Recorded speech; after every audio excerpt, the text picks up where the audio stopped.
écoutez Radio École. Vous écoutez Radio École, la voix de l'éducation.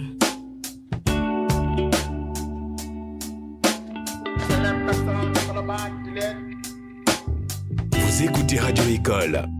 Bienvenue à toutes et à tous dans cette nouvelle édition de Droit et Société sur Télé-École, votre rendez-vous hebdomadaire pour comprendre les enjeux qui façonnent notre vie en société. Aujourd'hui, nous abordons un sujet crucial pour le monde du travail, les relations collectives de travail, qu'ils soient dans les secteurs publics ou privés. La gestion des relations entre employeurs et salariés est au cœur des préoccupations socio-économiques de notre époque. Comment sont-elles encadrées? Quels droits et devoirs pour chaque partie? Quels sont les défis actuels dans ce domaine? Pour éclairer ces questions, j'ai le plaisir de recevoir sur ce plateau aujourd'hui Thomas-Joseph John, juriste et fin connaisseur des dynamiques qui sous-tendent ces relations. Monsieur John, bonjour et merci d'avoir accepté notre invitation. Bonjour, Monseigneur. Merci de l'invitation. Et c'est toujours un honneur pour moi d'être là autour de ce plateau. Et à l'occasion justement de l'émission Droit et Société pour discuter sur des thématiques portant sur le droit du travail, plus particulièrement les relations collectives de travail. Merci beaucoup. Effectivement, vous êtes un amoureux du droit du travail. Alors, M. John, d'emblée, essayez de savoir quels sont les acteurs des relations collectives de travail. Merci beaucoup, Monseigneur. Bon, vous savez qu'on ne saurait parler des relations collectives de travail sans se demander quels sont les acteurs des relations collectives de travail. Vous devez savoir qu'il existe des relations individuelles d'abord de travail qui diffèrent des relations collectives de travail. D'abord, dans les relations individuelles de travail, nous avons les relations entre les salariés et les employeurs. Ensuite, dans les relations collectives de travail, nous avons d'une part la collectivité des employeurs, d'autre part la collectivité des salariés.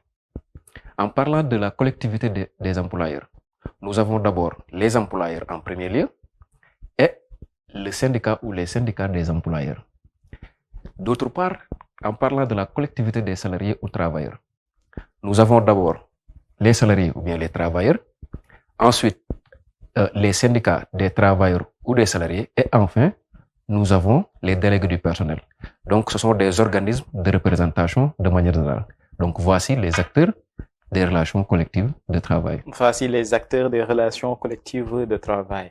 Il y a un amalgame, je peux dire ainsi, un hiatus entre société et entreprise. Souvent, essayer d'expliquer ces deux notions est un peu difficile pour certains. Monsieur John, quelle est la différence entre société et entreprise? Oui, c'est important de se demander la différence entre l'entreprise et la société. Pourquoi c'est important? Parce que tout simplement, bon nombre de Sénégalais ne parviennent pas à dissocier ou bien même à faire la différence entre ces deux notions. Donc, ils partent même parfois à faire un amalgame en considérant l'entreprise comme étant une société. Ou bien même, pour identifier l'entreprise, ils préfèrent se référer à l'entreprise.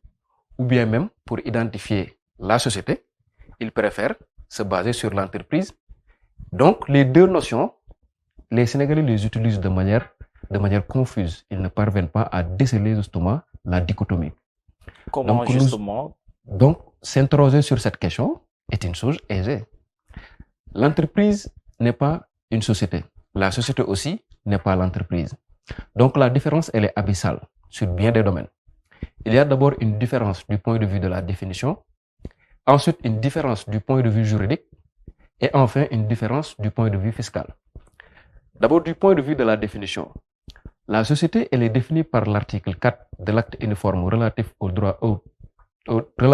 droit des sociétés commerciales et des groupements d'intérêt économique comme étant un contrat par lequel une ou plusieurs personnes décident d'apporter à une activité des biens en nature, en numéraire ou en industrie dans le but de se partager les bénéfices et les pertes.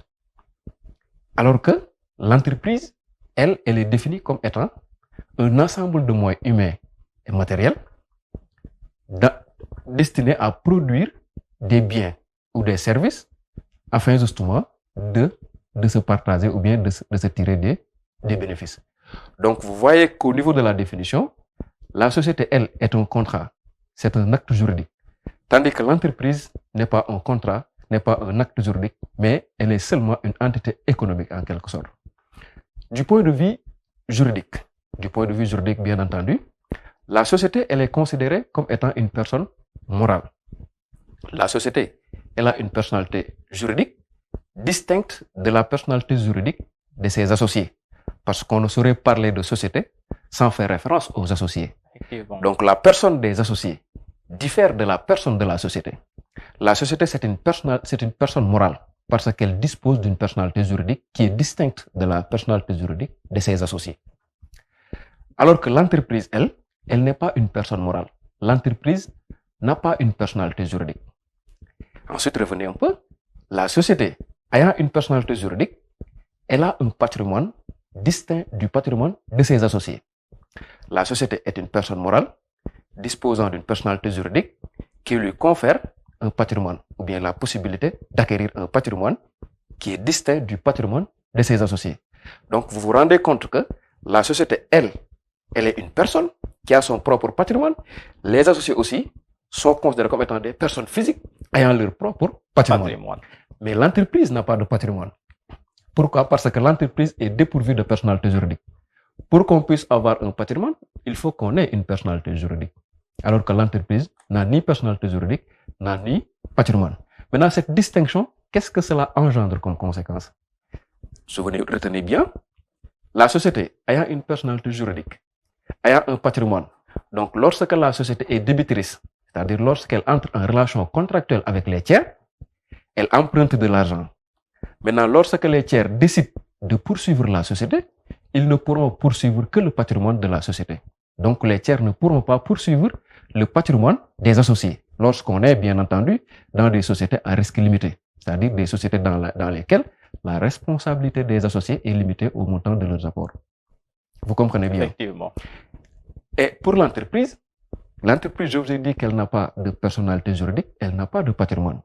Donc, lorsque l'entreprise ne dispose pas de fonds suffisants et qu'elle entre en relation contractuelle ou bien même que les tiers ou les créanciers de l'entreprise décident de la poursuivre, mais les tiers vont poursuivre même les biens personnels de l'entrepreneur individuel. Parce que je vous ai dit que dans l'entreprise, il n'y a pas une dissociation entre les deux personnes. L'entreprise n'est pas une personne, donc c'est la personnalité juridique de l'entrepreneur individuel qui constitue le tout indivisible. Donc si les créanciers de l'entreprise décident de la poursuivre, mais ils pourront même poursuivre ou bien ils vont même poursuivre la totalité des biens personnels de l'entrepreneur individuel. Au niveau aussi de l'organisation, la société, dans les instances de décision, il y a une certaine organisation qui diffère de l'organisation de l'entreprise. Les instances de décision dans une société sont prises à l'occasion des assemblées générales et que ces assemblées générales peuvent être ordinaires ou extraordinaires. Alors que l'entreprise, il n'y a pas une certaine organisation aux instances de décision. C'est l'entrepreneur individuel qui bénéficie d'une certaine autonomie de gestion, d'une liberté de décision. Vous voyez bien donc la différence. Il y a aussi une différence au niveau de la création, et ainsi de suite. Mais du point de vue fiscal, qui est la dernière différenciation, du point de vue fiscal, les régimes d'imposition ne sont pas les mêmes. Le régime d'imposition des sociétés, c'est l'impôt sur les sociétés, l'IS, alors que le régime d'imposition de l'entreprise, c'est l'impôt sur le revenu, l'IR. Une précision est à faire aussi dans les sociétés. Lorsqu'on est dans le cadre des sociétés de personnes, on peut voir effectivement les associés avoir la possibilité de choisir entre l'impôt sur les sociétés et l'impôt sur le revenu.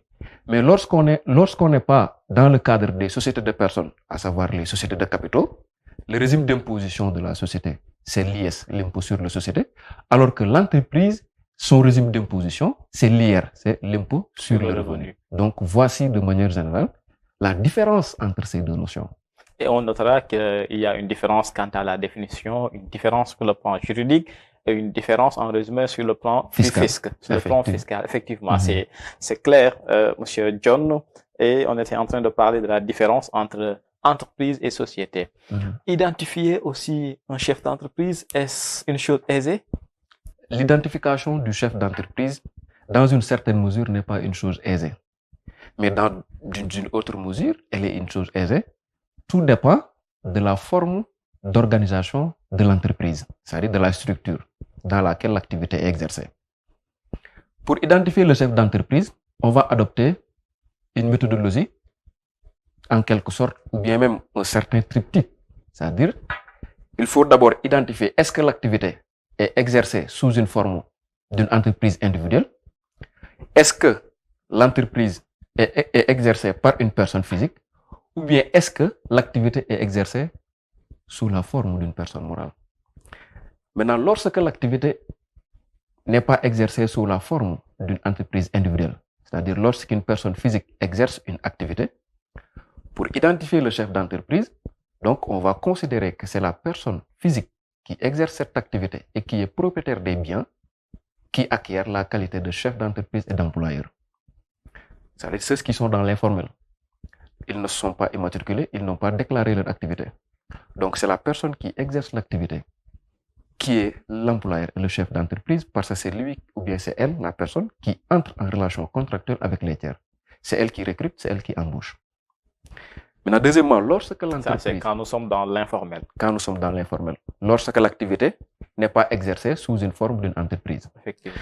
Maintenant, deuxièmement, lorsque l'entreprise est exercée sous la forme d'une entreprise individuelle, pour identifier le chef d'entreprise, donc, on se focalise sur l'entrepreneur individuel. L'entrepreneur individuel, c'est lui qui entre en relation contractuelle avec les tiers, c'est lui qui recrute, c'est lui qui embauche, donc c'est lui qui acquiert la qualité d'employeur et de chef d'entreprise. Et enfin, en troisième lieu, lorsque l'activité est exercée sous la forme d'une personne morale, c'est-à-dire sous la forme d'une société, pour identifier le chef d'entreprise, il faut faire recours au statut de la société pour voir quel est l'organe ou bien la personne qui a reçu mandat et qui est habilité à agir au nom et pour le compte de la société. Maintenant, en regardant ou bien en se référant au statut, l'on se rendra compte qu'il y a un directeur général, ou bien un président directeur général, PDG, ou bien un PCA, président conseil d'administration, ou bien un administrateur général. Donc, la personne qui a reçu mandat en l'occasion ou bien de cette fonction-là, donc c'est cette personne-là qui sera considérée comme chef d'entreprise. Bien vrai que parfois même, les DG ou bien les PDG n'entrent pas en relation contractuelle, ils préfèrent délaisser une partie de leur pouvoir à des chefs de département, ainsi de suite. Donc, de manière générale, voici ce triptyque qui nous permet justement d'identifier le chef d'entreprise en fonction justement de la nature d'organisation de l'activité. Effectivement, qu'il soit dans le secteur formel ou dans le secteur informel, en tout cas, ces trois triptyques que vous venez d'énumérer nous permettent aujourd'hui d'identifier convenablement un chef d'entreprise. Mais justement, quels sont les pouvoirs de ce chef d'entreprise? Vous savez que le chef d'entreprise, lui, il est considéré comme étant le propriétaire de l'entreprise. Et comme c'est lui le propriétaire de l'entreprise, c'est lui qui détient l'usus, l'abusus et le fructus, bien entendu. Et donc, il ne peut pas y avoir les mêmes pouvoirs que les salariés qu'il recrute. Le chef d'entreprise dispose de trois pouvoirs. Un pouvoir de direction, un pouvoir réglementaire et un pouvoir disciplinaire. Si vous me le permettez, bien entendu, effectivement, je peux faire la différence entre ces trois pouvoirs. Allez-y. Le pouvoir de direction, c'est le pouvoir qui permet au chef d'entreprise de donner des ordres aux salariés, de leur dire faites ceci, ne faites pas cela, traitez ou bien exécutez ce travail ou bien cette prestation d'une telle manière ou d'une autre. C'est ce pouvoir également qui permet au chef d'entreprise d'avoir une certaine maîtrise sur les salariés, les travailleurs. Mais aussi, c'est le pouvoir qui permet à l'employeur d'avoir une certaine maîtrise sur l'organisation technique de l'entreprise, sur les heures d'ouverture, de fermeture, la manière dont les matériels doivent être utilisés, ainsi de suite, et que la production doit être effectuée. Vous comprenez bien? Effectivement. Donc, c'est ça le principe. Mais ce pouvoir de direction aussi est très bien encadré. Bien vrai qu'on le reconnaît au chef d'entreprise, mais ce pouvoir est exercé sous un regard averti justement de la loi même ou bien du juge. Parce que malgré qu'on ait reconnu au chef d'entreprise un pouvoir de direction, il ne peut pas abuser de ce pouvoir. Il ne peut pas porter atteinte au secret de correspondance des salariés, c'est-à-dire lorsque les salariés sont dans une entreprise, il ils ont quand même un contact ou bien ils appellent quelqu'un, donc, ou ils sont au téléphone comme ça, l'employeur n'a pas le droit de vérifier le secret de leur correspondance parce que justement, ça concerne la vie privée du salarié. En plus, l'employeur ne peut pas se baser sur son pouvoir de direction pour apporter des mesures discriminatoires au sein de l'entreprise. Donc, il doit respecter la règle de la non-discrimination. Et enfin, l'employeur ne peut pas justement se baser sur son pouvoir de direction parce que c'est lui qui recrute, c'est lui qui embauche, c'est lui qui rémunère, afin justement de porter atteinte aux règles tenant au SMIC, c'est-à-dire le salaire minimum interprofessionnel garanti. Le chef d'entreprise, dans son pouvoir de décision, doit respecter tous ces 3 critères que je viens de vous citer, à savoir le respect de la vie privée des salariés, la non-discrimination, mais aussi le respect du SMIC. Venons-en au pouvoir réglementaire. Le pouvoir réglementaire, vous le savez bien, l'entreprise a toujours été considérée comme étant une démocratie. Et dans une démocratie, c'est vrai qu'il faut qu'il y ait une république, c'est vrai. Mais il faut également qu'il y ait des pouvoirs. Le pouvoir législatif, le pouvoir exécutif et le pouvoir judiciaire. De la même manière, dans l'entreprise, le chef d'entreprise peut être considéré comme étant un législateur parce qu'il acquiert un pouvoir législatif. Ce pouvoir législatif se manifeste par la possibilité de mettre en place un règlement intérieur. Et si l'on s'en réfère à l'article L100 du Code du travail, qui dit tout simplement qu'il appartient au chef d'établissement de mettre en place un règlement intérieur lorsque l'établissement contient plus de 10 salariés. Et donc, c'est vrai que le chef d'entreprise a la possibilité de réglementer, de mettre en place un règlement intérieur, mais vous devez savoir aussi que ce règlement intérieur est très bien encadré. Effectivement. Et l'encadrement, c'est quoi? Dans l'exercice de son pouvoir, le chef d'entreprise ne doit légiférer que sur des domaines portant sur l'organisation technique de l'entreprise, sur l'hygiène et la sécurité et la discipline. Donc, voici les 3 points sur lesquels le règlement intérieur doit porter. Effectivement. Ensuite, le chef d'entreprise, dans son pouvoir réglementaire, ne peut pas effectivement mettre ou bien insérer certaines dispositions qui porteraient même atteinte à la dignité des salariés ou bien à leur vie privée. S'il le fait, cette disposition sera sanctionnée par l'inspection du travail parce que justement, cette inspection va donner ordre au chef d'entreprise de tirer cette disposition qui est contraire à la législation sociale. Donc, il est tenu de respecter quand même ses prescriptions. Enfin, le pouvoir disciplinaire. Le pouvoir disciplinaire, c'est le pouvoir sanctionnateur. Le chef d'entreprise, il est l'exécutif dans l'entreprise, il est le législatif dans l'entreprise, mais aussi il est le judiciaire dans l'entreprise. Le pouvoir disciplinaire se manifeste par la possibilité d'infliger des sanctions aux salariés contrevenants, c'est-à-dire les salariés qui commettraient des insubordinations ou qui exécuteraient mal les prestations ou bien de manière défectueuse.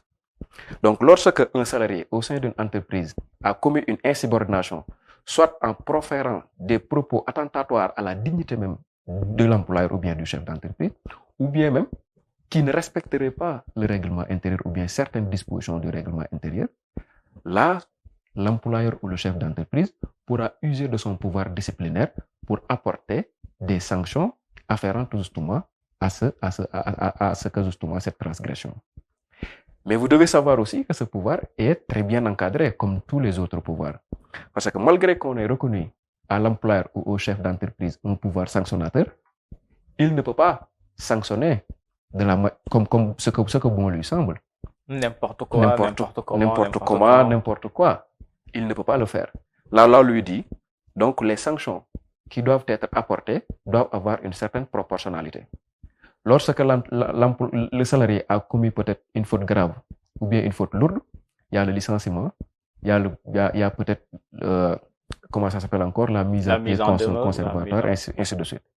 Mais l'article L129 du Code du travail dit au chef d'entreprise, tu ne peux pas, malgré tout ce pouvoir qu'on te reconnaît, tu ne peux pas infliger des amendes aux salariés. Donc, les sanctions pécuniaires sont interdites dans le pouvoir disciplinaire de l'employeur. Effectivement, donc voici en résumé les pouvoirs, en tout cas, qui sont propres au chef d'entreprise. Chers téléspectateurs, vous suivez votre émission Droit et Société sur Télé-École. Aujourd'hui, nous invitons Thomas Joseph John, qui est un juriste et qui s'intéresse au droit du travail. Le thème de notre émission d'aujourd'hui, c'est les relations collectives du du travail, les relations collectives de travail, autant pour moi. Alors, Monsieur John, quelles sont les conditions pour la mise en place, j'allais dire, des délégués de personnel? Et ces délégués de personnel-là, quelles sont leurs missions dans l'entreprise? Oui, j'ai eu à le rappeler, les délégués du personnel font partie de la collectivité des salariés. Les délégués du personnel sont régis par le décret, ou bien un décret numéro 60, justement, 1367 du 9 décembre 1967. Décret numéro 67-1360 du 9 décembre 1967, fixant les modalités et les conditions de désignation des délégués du personnel. Maintenant, dans ce décret, en son article 1er, cet article dispose également que les délégués du personnel ou bien l'institution de la délégation du personnel doit être mise en œuvre dans un établissement qui contient plus de 10 salariés. Donc, lorsqu'on est dans un établissement et que l'on constate que cet établissement a plus de 10 salariés, l'article 1er du décret précité nous dit ou bien met à la charge du chef d'établissement d'organiser ce que l'on appelle une élection de délégués du personnel. Donc, ça porte sur le nombre. Lorsque le seuil d'effectif est atteint, plus de 10 salariés. Plus de 10 salariés. Moins de 10, non. Moins de 10, non.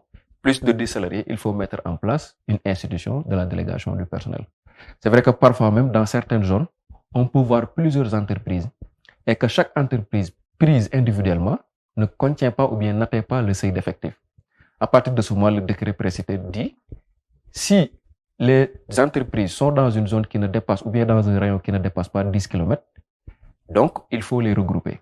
Maintenant, en les regroupant, elles vont atteindre le seuil d'effectif et justement les chefs d'entreprise ou chefs d'établissement pourront procéder à l'organisation de l'élection des délégués du personnel. Alors, ces délégués de personnel-là bénéficient-ils d'une protection particulière? Effectivement, parce qu'ils reçoivent mandat. Ils reçoivent mandat, ils sont appelés à défendre les intérêts des salariés, à apporter les réclamations individuelles et collectives des salariés aux employeurs, ainsi de suite. Donc, c'est normal qu'il ait une protection que les salariés même n'ont pas. La protection des délégués du personnel est établie ou bien est prévue par l'article L214 du Code du travail. Parce que l'article L214 du Code du travail dispose tout simplement qu'un délégué du personnel ne peut pas être licencié sans l'autorisation de l'inspection du travail. Donc, lorsqu'un délégué du personnel a enfreint la réglementation de l'entreprise, le règlement intérieur ou bien a commis une faute, l'employeur ne peut pas directement le licencier. Ce qu'il peut faire, c'est le mettre, c'est-à-dire observer la mise à pied en attendant d'introduire une demande d'autorisation de licenciement auprès de l'inspection du travail. Donc, vous voyez, alors que si c'était un salarié qui avait commis une faute lourde, une faute grave, l'employeur n'aurait pas besoin de saisir l'inspection du travail, mais il pourra purement et simplement procéder au licenciement. Mais cette méthode n'est pas valable pour les délégués du personnel. Pourquoi? Parce qu'ils sont protégés par l'article L214 du Code du travail, qui requiert d'abord l'autorisation de l'inspection du travail avant tout licenciement d'un délégué du personnel. Effectivement. Alors, rapidement, que pouvez-vous nous dire sur le syndicat en matière de travail?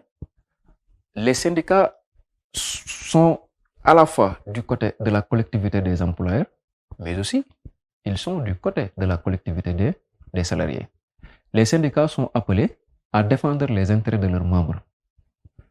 Donc, on reconnaît ce que l'on appelle une liberté.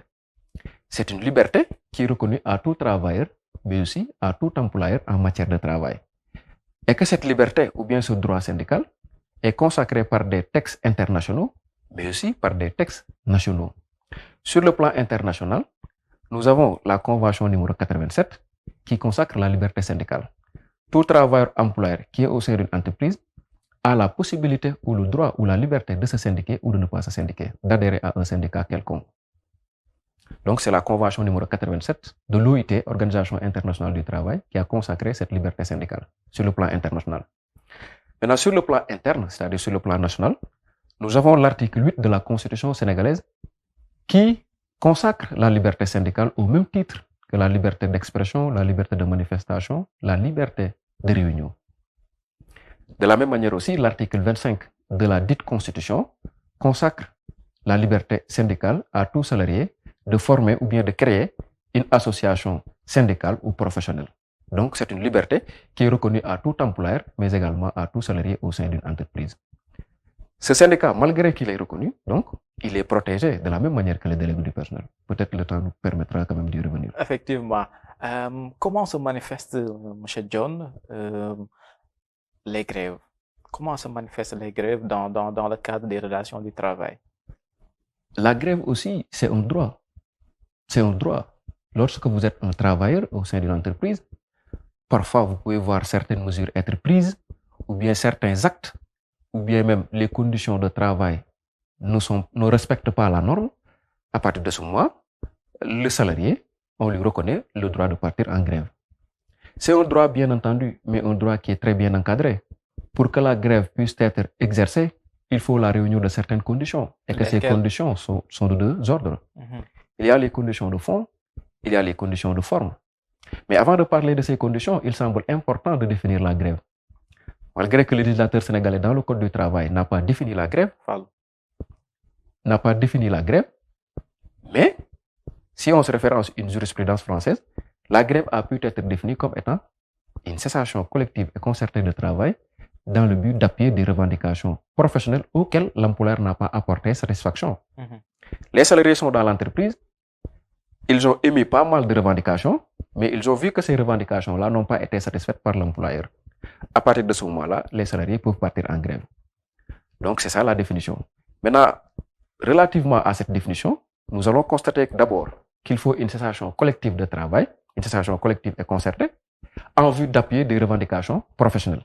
Donc, voici les deux conditions qui constituent justement les conditions de fond, ou bien les deux éléments qui constituent les conditions de fond. Il faut d'abord qu'il y ait une cessation collective et concertée.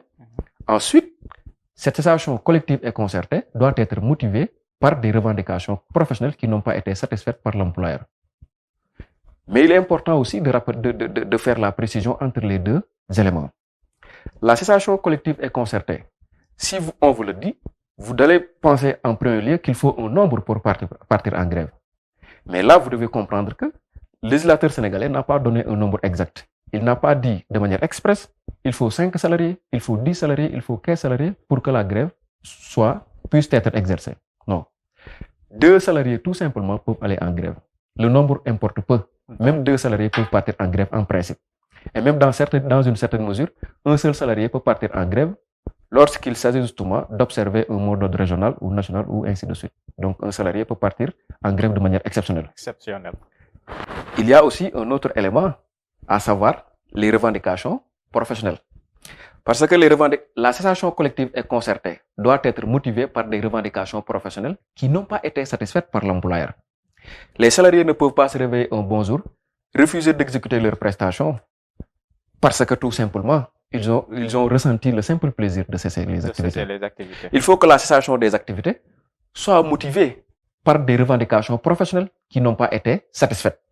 Une précision à faire, les salariés ne peuvent pas partir en grève en constatant ou bien en justifiant la cessation de leurs activités par des motifs qui ne sont pas d'ordre professionnel.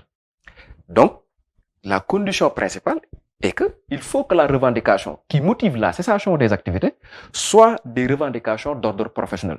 Les salariés ne peuvent pas avancer des revendications d'ordre politique, d'ordre social, d'ordre économique, ainsi de suite, pour justifier la cessation de leurs activités. Donc, les conditions de fond sont la cessation collective et concertée de travail. Le deuxième élément, c'est il faut que justement que cette cessation soit appuyée par des revendications professionnelles qui n'ont pas été satisfaites par l'employeur. On peut dire que le motif doit être professionnel et non personnel. Il y a aussi les conditions de forme. Les conditions de forme tiennent à la procédure. C'est-à-dire, pour partir en grève, il faut d'abord un préavis. Il faut d'abord saisir l'inspection du travail. Il faut observer un délai de préavis de 30 jours. Donc, c'est ça la procédure en question. Donc, de manière résumée, voici les deux conditions qui encadrent justement le droit de grève en matière de travail. Et donc, pour aller en grève rapidement, comme vous venez de dire, il faut informer son directeur, son chef de son intention d'aller en grève. Et d'ailleurs, même une précision à faire aussi, même les salariés qui partent, qui décident de partir en grève, ces salariés-là doivent exercer la grève en respectant toutes les prescriptions légales, les règles de fond, les règles de forme, la procédure, et ainsi de suite. Effectivement. S'ils ne le font pas, la grève sera considérée comme illicite et à partir de ce moment-là, les effets peuvent différer. À partir de ce moment-là, est-ce que ce grève-là peut être un motif de renvoi, de licenciement? Ça concerne même les effets de la... D'où notre prochaine question. Quels sont les effets de la grève? Absolument. Lorsque la grève est licite, la grève licite ne produit pas les mêmes effets que la grève illicite.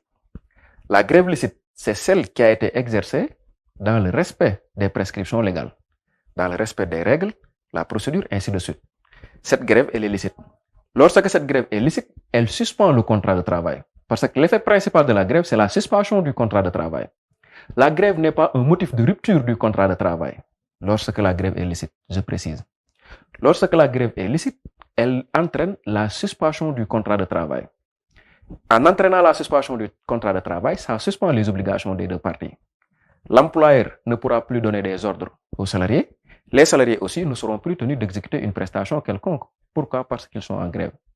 Donc, l'effet principal de la grève, c'est la suspension du contrat de travail et la suspension de toutes les obligations qui incombaient aux parties au contrat. Ensuite, les autres effets, c'est que lorsque la grève est licite aussi, les pouvoirs de l'employeur sont restreints.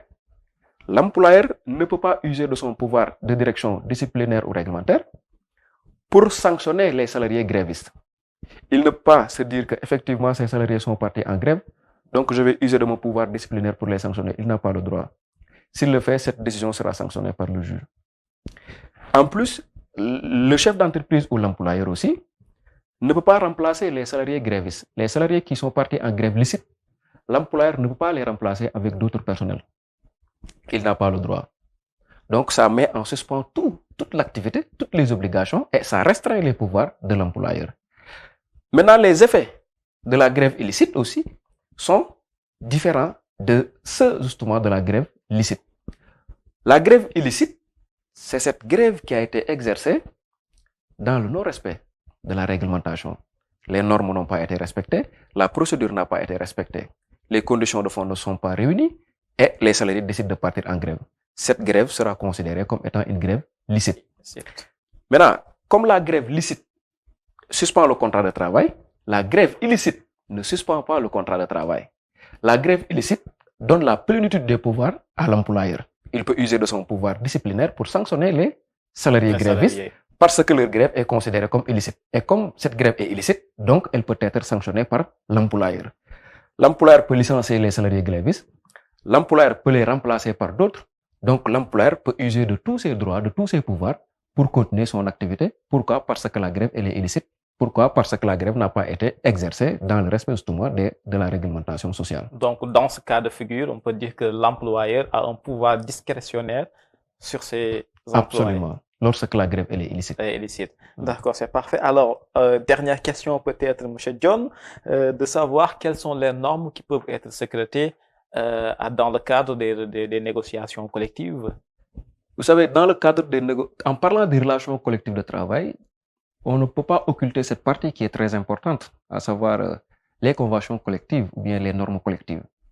Parce que les relations collectives de travail permettent aux partenaires sociaux de sécréter des normes collectives qui seront appelées à régir leurs activités. Et que ces normes collectives sont de plusieurs ordres. On a ce que l'on appelle les conventions collectives, parfois même vous pouvez l'entendre. Dans un secteur d'activité, il y a des conventions collectives qui sont mises en place par les partenaires sociaux et que ces conventions collectives-là seront appelées à régir l'activité pour une durée bien déterminée.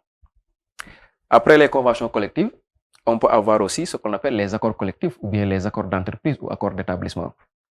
C'est-à-dire, dans un établissement quelconque ou bien dans un département X, le secteur d'activité ou bien l'établissement peut, avec les partenaires sociaux, ensemble justement, mettre en place ce qu'on appelle des accords d'établissement ou bien des accords d'entreprise.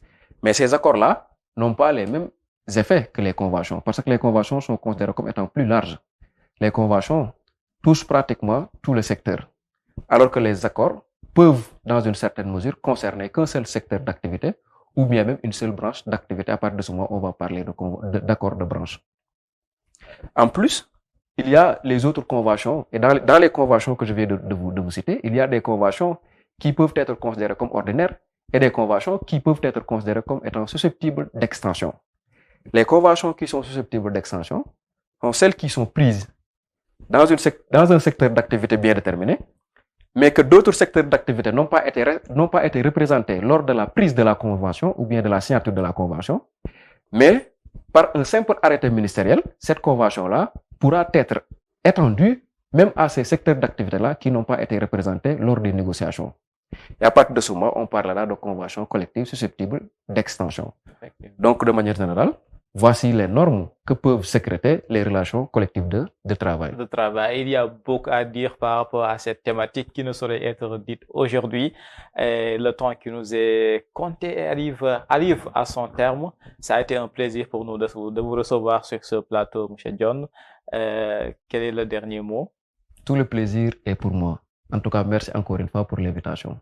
Merci beaucoup. Tout le plaisir nous revient. Merci à vous, fidèles téléspectateurs de Télé-École, fidèles téléspectateurs de votre émission juridique, droit et société. Ça a été un plaisir de partager avec vous, de vous accompagner tout au long de cette émission. Nous vous donnons rendez-vous très prochainement pour d'autres émissions informatives et éducatives sur Télé-École. Restez connectés et sur la radio, sur la 106.1 et sur la Télé-École.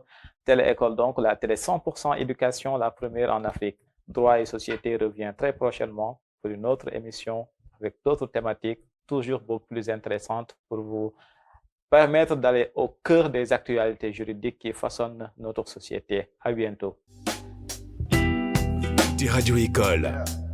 Vous écoutez Radio École, la voix de l'éducation.